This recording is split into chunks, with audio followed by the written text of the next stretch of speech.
Une nouvelle rentrée scolaire sous fond de colère des enseignants. Après une année marquée par plusieurs revendications sous le label OTS, les enseignants et instituteurs au Cameroun menacent à nouveau de boycotter une année scolaire, et notamment la rentrée à venir. Les pourparlers engagés avec un groupe ministériel semblent piétiner malheureusement. Pour en parler, dans le cadre de cette nouvelle édition du Talk sur Focus Média Afrique, nous recevons Charles Kung. Il est ex-président du SNICOM, le syndicat national des instituteurs contractuels, maîtres et parents. Il est leader syndical. Bonjour, monsieur Kung. Bonjour, bonjour, monsieur Kevin Fotso. Merci une fois de plus de nous avoir conviés à cet entretien. Nous espérons pouvoir y apporter des éléments qui pourront peut-être édifier la compréhension, la compréhension de nos téléspectateurs. On vous invite surtout parce que même si vous n'êtes plus président du SNICOM, vous avez marqué d'une empreinte indélébile les revendications dans le cadre des mouvements OTS. Il faut même dire que c'est votre syndicat qui en réalité a lancé ce mouvement qui par la suite s'est emparé des autres corps d'enseignants, notamment ceux du secondaire. Effectivement, c'est nous qui avons lancé la grève du 2 février 2022. Le 2 février 2022, nous avons fait un préavis de grève qui a pris effet, effectivement, à partir du 14 février. Le mouvement OTS s'est donc emparé de la situation, puisque nous avons lancé effectivement notre grève. C'est vrai, il faut le reconnaître de manière honnête, elle était timide au départ. Mais une fois que le mouvement OTS s'y est mêlé, la chose a pris beaucoup plus d'ampleur avec le secondaire et autres. Et en plus, les propos de notre ministre qui reconnaissait que dans son département ministériel, il n'y avait pas de problème. Ces propos ont eu un effet galvanisateur chez les instituteurs qui se sont véritablement mêlés. On se souvient qu'alors que les instituteurs, eux, semblaient ne pas mener des actions aussi fortes que celles que ceux du secondaire. Ils le faisaient déjà, mais ils étaient timorés, ils étaient un peu subjugués par les menaces et intimidations des inspecteurs d'arrondissement, des délégués départementaux, des délégués régionaux, etc. Parce que le ministre même, lui, ne menaçait pas. Il reconnaît que le droit de grève est constitutionnel. Donc, le ministre lui-même ne faisait pas des menaces et intimidations envers les instituteurs, mais ce sont ses propres collaborateurs des régions, et des départements, des arrondissements et même des directeurs d'école qui faisaient ces menaces-là envers les instituteurs. Ça fait que ça les timorait un peu, ça leur donnait un peu plus de peur. Mais quand le secondaire a pris la chose en main à travers le mouvement OTS, ça les a galvanisés encore plus et ils se sont jetés dans la danse. Est-ce que les enseignants prendront part à la rentrée prochaine? Bien, la rentrée, les instituteurs notamment. La rentrée prochaine, dans tous les cas, sera mitigée. Elle sera très mitigée. Il y a des gens qui vont reprendre normalement le chemin de l'école. Il y en a également qui vont respecter le mot d'ordre de grève lancé par OTS, le mouvement OTA et puis le syndicat, le CECA, le syndicat dénommé le CECA. Donc, beaucoup d'enseignants vont observer effectivement ce mot d'ordre de grève parce que jusqu'ici, les problèmes n'ont pas encore trouvé une résolution totale. Il y a eu un début de solution, mais il y a encore des points qui restent encore à élucider au cours en fait, en ce qui concerne les revendications qui ont été formulées. En tant que leader syndical, quel est le sentiment que vous avez au regard de l'évolution des pourparlers entre le gouvernement camerounais et les syndicats en place? Effectivement, il y a eu des solutions qui ont été mises sur pied. Il y a même un comité technique qui est logé au niveau du MINFI et qui est chargé chaque fin de mois. Chaque mois, en fait, ils tiennent des réunions mensuelles, qui est chargé d'implémenter de manière concrète les problèmes, les préoccupations conjoncturelles qui ont été posées par les enseignants. Donc, ils s'occupent, parce que pour rappel, il y a deux types de préoccupations posées par les enseignants. Il y a les préoccupations conjoncturelles et les préoccupations structurelles. Les préoccupations conjoncturelles, c'est les prises en solde des enseignants, ceux qui sont recrutés, les rappels, les avancements, etc. Donc voilà les préoccupations conjoncturelles. Tout ce qui relève du ressort du ministère des Finances. Voilà, ce qui relève des salaires et autres. Donc beaucoup de choses ont été faites à ce niveau.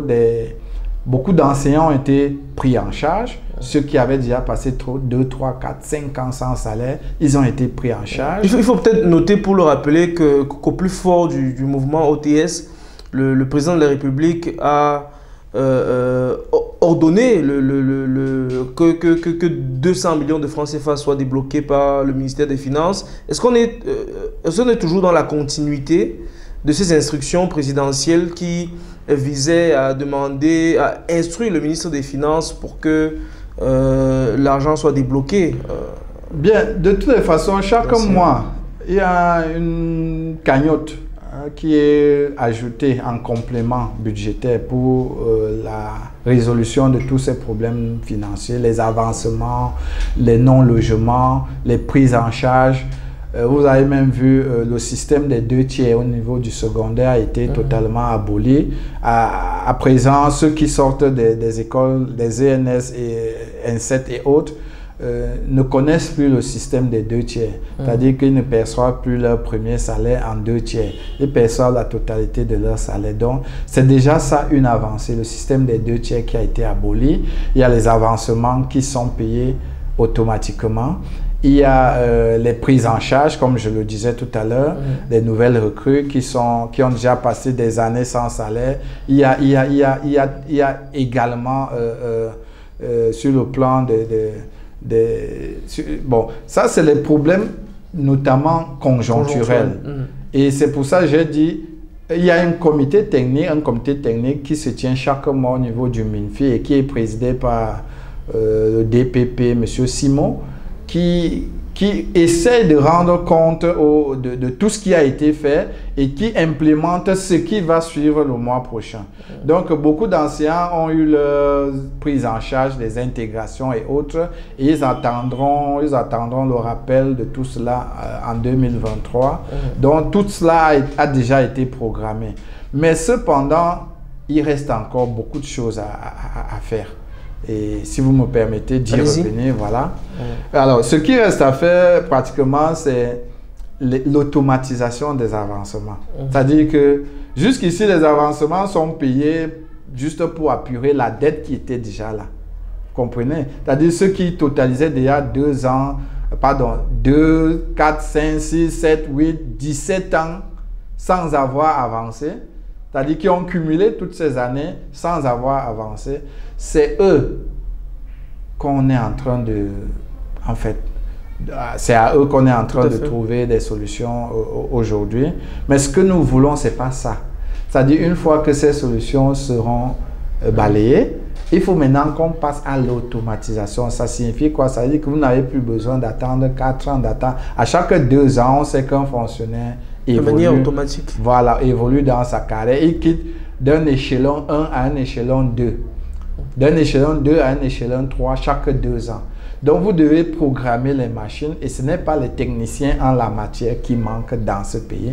Vous programmez les machines de manière à ce que lorsque celui-là, son jour d'avancée arrive, le prochain mois, son prochain mois de salaire, qu'il retrouve l'impact financier, l'effet financier de cet avancement-là dans son salaire. C'est ça qu'on appelle l'automatisation des avancements. Vous semblez noter une sorte de satisfecit concernant le travail qui est fait par le ministère des Finances sur les questions d'ordre conjoncturel. Pour ce qui est des questions d'ordre structurel qui concernent directement vos ministères de tutelle, pour votre cas, par exemple, le ministère de l'Éducation de base, est-ce qu'à ce niveau, vous pensez que les lignes bougent? S'il faut, par exemple, prendre une des revendications soulevées qui est de cet ordre, qui concerne le regroupement familial, est-ce que les choses avancent dans ce sens? Bien, quelques choses à avancer, quelques petites choses. Par exemple, il y a déjà le MINESEC qui a produit des demandes de mutation à travers le net. C'est-à-dire, vous êtes chez vous, vous pouvez postuler à une mutation dans le net. Ils ont produit un site dans lequel on peut être muté. En fait, on peut solliciter une mutation ou une affectation. C'est déjà quelque chose. Mais pourvu que cela soit, lorsque vous avez sollicité une mutation, qu'elle vous soit octroyée, qu'elle vous soit donnée. Bon, c'est vrai qu'il y a toujours un certain nombre de raisons sur lesquelles les responsables en charge de ces mutations vont se baser pour vous accorder ou pas cette mutation. Mais déjà, l'initiative est bonne. Mais ce qui n'a pas avancé, ce qui n'a pas été résolu jusqu'ici, c'est le problème du statut particulier des enseignants. J'y arrivé. Voilà. Donc, le statut particulier des enseignants qui octroie aux enseignants, aux corps enseignants, un certain nombre d'avantages, de privilèges et autres, notamment par rapport à leur profil de carrière qui doit être respecté, notamment par rapport au processus de nomination, par rapport au statut de chaque enseignant. Il y a un certain nombre d'avantages dans ce statut, dans le statut particulier des enseignants qui doivent être appliqués jusqu'aujourd'hui. Mais nous avons sollicité que ce statut soit d'abord réactualisé parce qu'il date de, je crois, 98. Donc, jusqu'aujourd'hui, il n'a pas été réactualisé parce qu'il y a de nouvelles données, de nouvelles réalités sur lesquels il faut compter. Donc, le statut doit être réactualisé, ensuite mis en application. Donc, voilà l'un des débats, l'un des points d'achoppement qui reste encore à ce jour. Il y a l'organisation du Forum national de l'éducation qui a été demandé par les syndicats jusqu'ici et qui n'a pas trouvé une réponse positive. Des travaux ont même été réalisés, des travaux de pré-enquête, de collecte des données brutes sur le terrain. Tout ça a été fait, mais les résultats ou alors les résultats de ces travaux sont parqués quelque part au ministère de l'enseignement supérieur qui en était l'ordonnateur et tout ça là. Donc, nous attendons effectivement la convocation du Forum national d'éducation qui va revenir sur des problèmes de qu'est-ce que nous voulons, le système éducatif. Quel citoyen nous voulons en 2035 par exemple. Et la notion, les deux sous-systèmes là, est-ce qu'il faut les harmoniser ou bien il faut qu'ils continuent de fonctionner chacun selon son statut particulier? Le problème de financement de l'éducation, les problèmes les textes de loi qui régissent le système éducatif. Donc, vous voyez que le Forum national d'éducation que nous, syndicalistes, avons demandé de tous nos voeux, ça sera l'une des solutions. D'autres citent également la prise en compte des demandes de mutation et de nomination. Bien entendu, c'est-à-dire que si le statut particulier est révisé, réactualisé et mis en application directe, bien entendu, durant le Forum national, parce que nous voulons que tout cela soit regroupé au niveau du Forum national, statut particulier, système éducatif, fonction... une sorte des états généraux de l'éducation camerounaise. Voilà, exactement. C'est ce que nous voulons, mais ça n'a pas encore... Aucune volonté n'est notée au niveau du gouvernement par rapport à cette sollicitation-là. Parce que c'est ce forum-là qui va venir apporter des solutions aux problèmes structurels que les syndicats ont posés. Et le mouvement OTA, par exemple, on a trop attendu, voilà, pose des problèmes de recrutement. Beaucoup sont des instituteurs de l'enseignement technique. Ils sortent des vignettes et ils ne sont pas recrutés par le gouvernement. Comprenez donc, eux, ils posent un problème de recrutement. Or, avec lorsqu'on aura trouvé des solutions structurelles à tous ces problèmes-là, vous allez comprendre maintenant que on n'aura plus ce genre de problème. Les gens ne vont plus faire des grèves parce qu'ils demandent à être recrutés. Parce que nous avons proposé qu'au sortir des éniettes, au sortir des énièges, qu'on vous reverse directement à la fonction publique. Parce qu'on aura fait au préalable une étude sur le terrain et cette étude aura détecté qu'il y a des cas de postes à pourvoir dans telle région, tel département, tel arrondissement, etc. Et au vu de toutes ces demandes, de tous ces besoins-là, On lance donc le concours des ignettes, le concours des ignettes et autres, et on recrute les gens en fonction de ces demandes, si bien que vous aurez donc des produits qui vont sortir et qui vont regagner les postes où il y avait à pourvoir un emploi. Monsieur Charles Okong, est-ce que vous croyez en la sincérité du gouvernement camerounais quand il dit mettre tout en œuvre pour apporter des solutions définitives aux différentes revendications posées par les seigneurs de la craie que vous êtes? Oui, je ne pourrais pas vous donner une réponse tranchée. C'est-à-dire que je ne dirais pas que je ne crois pas ou je crois. Je dirais tout simplement que mon sentiment reste mitigé parce qu'il y a eu des solutions qui ont été implémentées, mais elles ont été implémentées parce qu'il y a eu la grève. Et c'est ça le comble. C'est-à-dire qu'on attend qu'il y ait soulèvement, qu'il y ait des pleurs, qu'il y ait des revendications, qu'il y ait des grèves pour penser aux problèmes des anciens. Et c'est ça que je déplore personnellement. C'est pour ça que je ne dirais pas que je crois personnellement en la bonne foi de notre gouvernement. Mais sinon, des solutions ont été implémentées jusqu'ici et d'autres solutions doivent l'être également. Maintenant, dire que je vais croire, je dirais simplement que non. Mais pas de manière très tranchée. Je dirais non, je n'y crois pas parce qu'eux, ils attendent toujours qu'il y ait, que les anciens posent ces problèmes-là. Donc, c'est une sorte de gouvernance, comme on dit, pour emprunter le terme de quelqu'un, par embuscade. C'est-à-dire, lorsque les problèmes sont posés, là, on cherche des solutions. La gouvernance, gouverner, c'est anticiper, c'est prévoir. Donc, les gens devraient, et c'est pour ça que j'appelle de tous mes voeux la tenue du Forum national d'éducation qui va effectivement permettre de prévoir, d'anticiper sur tous ces problèmes-là, afin que les gens ne soient pas toujours là à se mettre dans la rue, à crier, à pleurer, ou même à mourir. Vous avez eu le cas de notre collègue Amidou, voilà, un des symboles aujourd'hui de cette revendication. Voilà, tout à fait. Donc, il ne faut pas qu'il y ait des casses comme celle-là, des pertes comme celle-là, avant de réagir. Il faut anticiper. Voilà. Aujourd'hui, il y a un autre problème quand même qui est posé sur la table, qui concerne directement le fonctionnement des différents syndicats en charge de la question. C'est le manque de coordination au sein de vos organisations. C'est aussi plusieurs batailles internes. La presse, par exemple, a appris que même au niveau du SNICOM, votre départ ne s'est pas fait sans grincement de dents. Est-ce que les enseignants aujourd'hui évoluent véritablement en rang serré pour obtenir du gouvernement tout ce qu'ils revendiquent? Il faut déjà noter que chez nous, il y a deux types de syndicats. Les syndicats d'accompagnement et les syndicats d'action.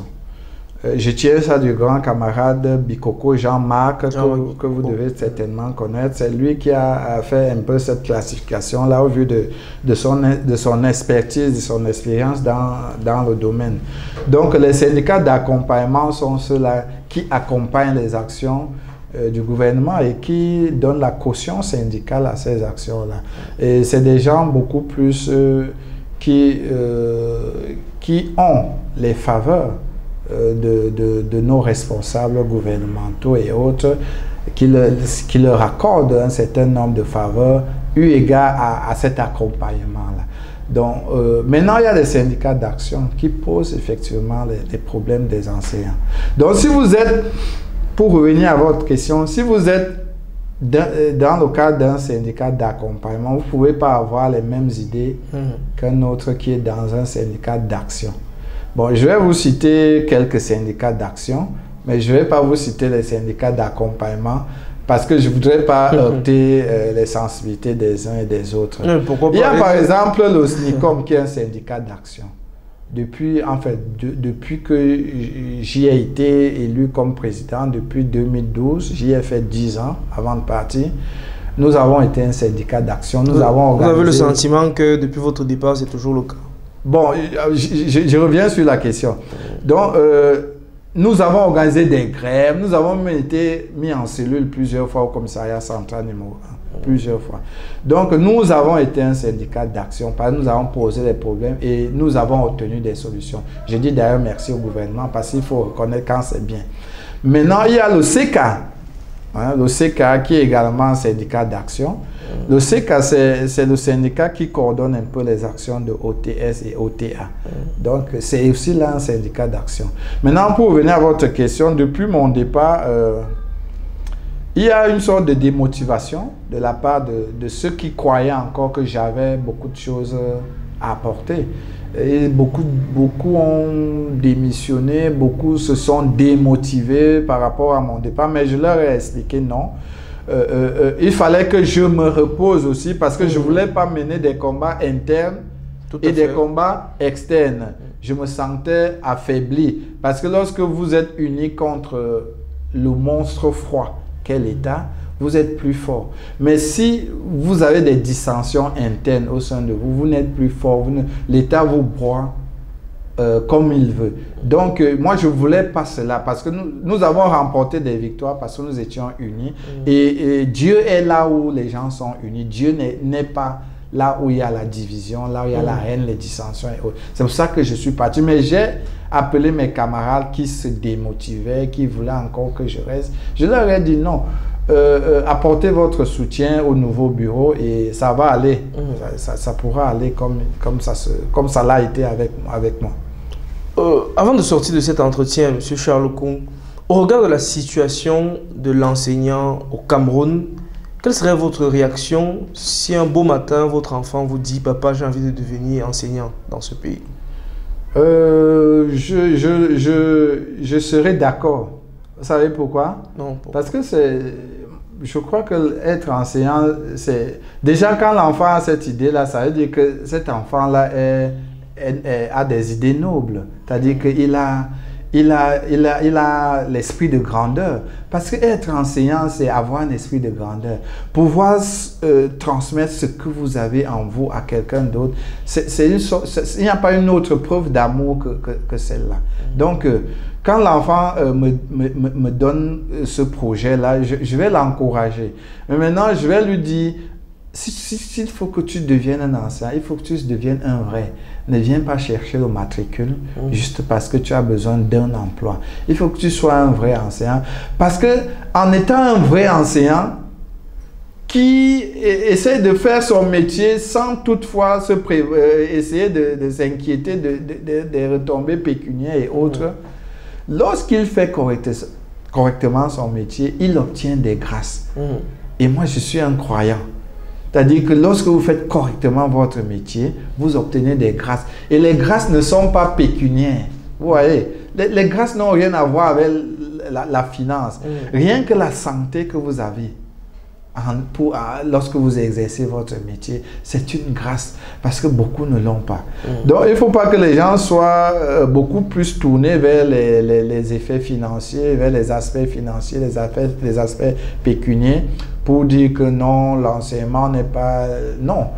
Lorsque vous êtes un enseignant, vous êtes une sorte de créateur. Vous êtes un vice-dieu. Vous créez le monde. Vous êtes en train de créer ces petites âmes très sensibles là. Vous êtes en train de les façonner. Et c'est une œuvre, voilà, c'est une œuvre très noble. Donc, si mon enfant me dit qu'il veut être un enseignant, je vais l'encourager parce que c'est une œuvre, c'est un métier noble. Et lorsqu'il a cette idée-là, il a des idées nobles. Merci, M. Kung, d'avoir accepté notre entretien. On retient que la rentrée sera mitigée. Vous l'avez dit, sur l'ensemble du territoire national. On va en tout cas suivre de près cette actualité en souhaitant que le gouvernement puisse apporter des solutions aux différentes revendications posées par les enseignants camerounais. D'ici à là, chers internautes, on vous souhaite de continuer à vous abonner massivement sur toutes les plateformes de Focus Média Afrique. On se donne rendez-vous très bientôt avec un nouveau visage forcément connu de la scène nationale ou internationale. D'ici à là, portez-vous bien.